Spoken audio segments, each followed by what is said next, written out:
One way attack drones. 2020 के नगार्नो Karbak conflict से ये ड्रोन्स यूज में आना स्टार्ट हो गए थे।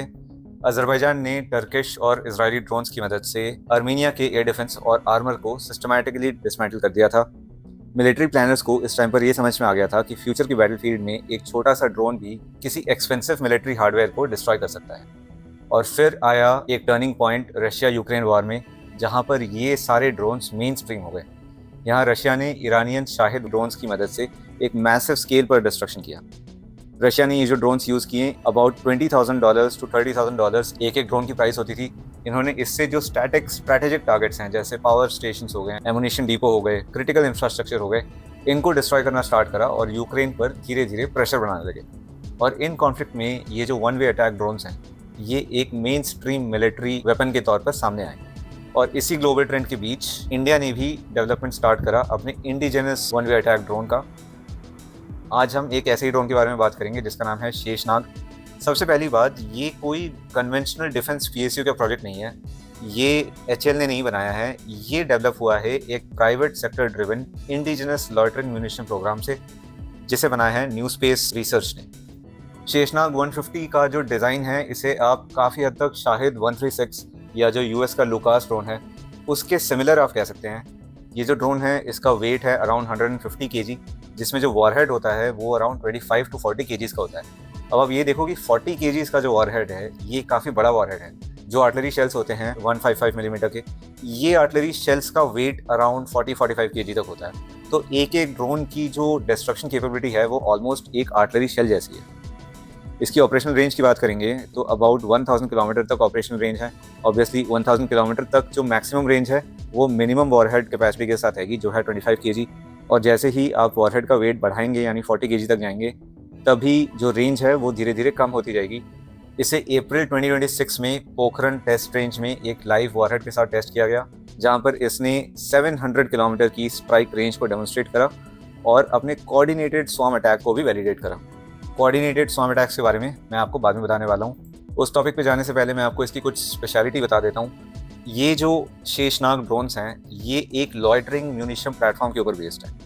इसका मतलब क्या है? इसका मतलब ये है कि ये अपनी एरिया ऑफ रिस्पॉन्सिबिलिटी में जाके लॉयटर कर सकता है, दुश्मन के टारगेट के ऊपर काफ़ी देर तक अनडिटेक्टेड वे में रह सकता है, और जैसे ही उसे अपॉर्चुनिटी मिले उसी मोमेंट पर ये एक प्रिसीजन स्ट्राइक को एग्जीक्यूट कर सकता है। अब इसकी जो डिज़ाइन फिलॉसफी है वो एक मॉडर्न नेटवर्क सेंट्रिक वॉरफेयर पर बेस्ड है। इसको एक चीज़ जो काफ़ी डिस्टिंक्ट बनाती है शाहिद 136 ड्रोन से, वो है इसका ऑटोनोमस टारगेट सर्च और AI assisted decision making capability. इसका मतलब ये है कि बैटलफील्ड में जो ऑपरेटर बैठा है उसे इंडिविजुअली अपने टारगेट को असाइन करके ड्रोन में अपलोड करने की ज़रूरत नहीं है। ये जो ड्रोन है वो अपने आप अपने टारगेट के पास जाके टारगेट को देख के उसे इंटेलिजेंटली पिकअप कर सकता है और उसे डिस्ट्रॉय कर सकता है। और इसको अगर आप जोड़ेंगे इसकी जो मेन स्ट्रेंथ है स्वार्मिंग कैपेबिलिटी से, तो आपको लगेगा कि ये एक फोर्स मल्टीप्लायर जैसा एक्ट कर सकता है। अगर आप पिछले कुछ सालों की जो मिलिट्री फिलॉसफी है, जो मिलिट्री लिटरेचर है, उसको पढ़ेंगे तो आप ये देखेंगे कि जो स्वार्म ऑपरेशंस हैं उस पर काफ़ी फोकस है। ये स्वार्म ऑपरेशंस को एक गेम चेंजर के तौर पर माना जाता है। अगर एक ड्रोन इंटरसेप्ट भी हो जाए तो multiple drones simultaneously different direction से उसी टारगेट पर अटैक को कंटिन्यू रख सकते हैं। अब इससे होता ये है कि जो एयर डिफेंस सिस्टम्स हैं उनके लिए एक सैचुरेशन प्रॉब्लम क्रिएट हो जाता है।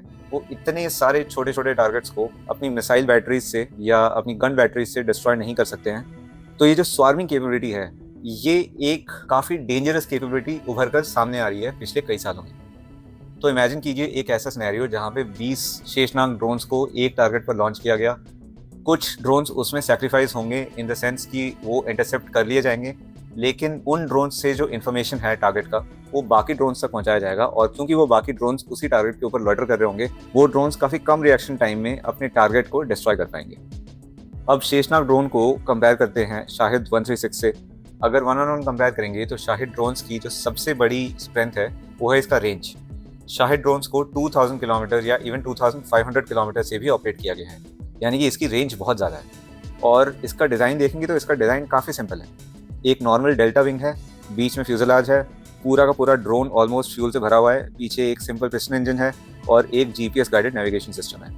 ये प्राइमरीली मास अटैक्स के लिए ऑप्टिमाइज प्लेटफॉर्म है। ये प्लेटफॉर्म एक ऐसा प्लेटफॉर्म है जो काफ़ी कॉस्ट इफेक्टिव है प्रोड्यूस करने में, तो ओवरऑल जो क्वांटिटी है ये इसका सबसे बड़ा स्ट्रैटेजिक स्ट्रेंथ है।